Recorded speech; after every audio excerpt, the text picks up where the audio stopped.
Gjatë një vizite në Korçë, eurodeputeti bullgar Andrej Kovačev deklaroi se Bashkimi Evropian po ndjek me vëmendje situatën në Shqipëri, ndërsa javën e ardhshme në Strasburg do të diskutohet raporti i progresit të vendit. Ai vlerësoi ecurinë e Shqipërisë në procesin e integrimit dhe mbështetjen e gjerë politike për anëtarësimin në Bashkimin Evropian. Sa i përket protestave që po zhvillohen në vend, Kovačev theksoi se ato janë pjesë e demokracisë dhe se institucionet duhet të dëgjojnë shqetësimet e qytetarëve.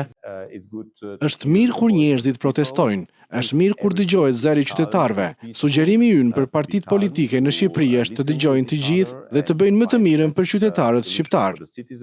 Eurodeputeti shtoi se Shqipëria duhet vijojë zbatimin e standardeve europiane, veçanërisht në fushën e mjedisit dhe investimeve, ndërsa nënvizoi se Brukseli nuk ndërhyn në çështjet e brendshme politike të vendit. Ndërkohë, filantropi i njohur bullgar Milen Vrabevski u ndalte diskutimet për një hartë të re territoriale dhe ndikimin që ajo mund të ketë mbi Bashkinë e Pustecit. Ai tha se kjo është një çështje që duhet të vendoset nga politika shqiptare, duke theksuar se prioritet mbetet respektimi të drejtave të komunitetit bullgar në Shqipëri. Vizita e delegacionit bullgar në Korçë u zhvillua në kuadër të takimeve me përfaqësues të komunitetit bullgar në juglindje të Shqipërisë dhe diskutimeve mbi çështjet që lidhen me të drejtat e pakicave dhe procesin e integrimit evropian të vendit.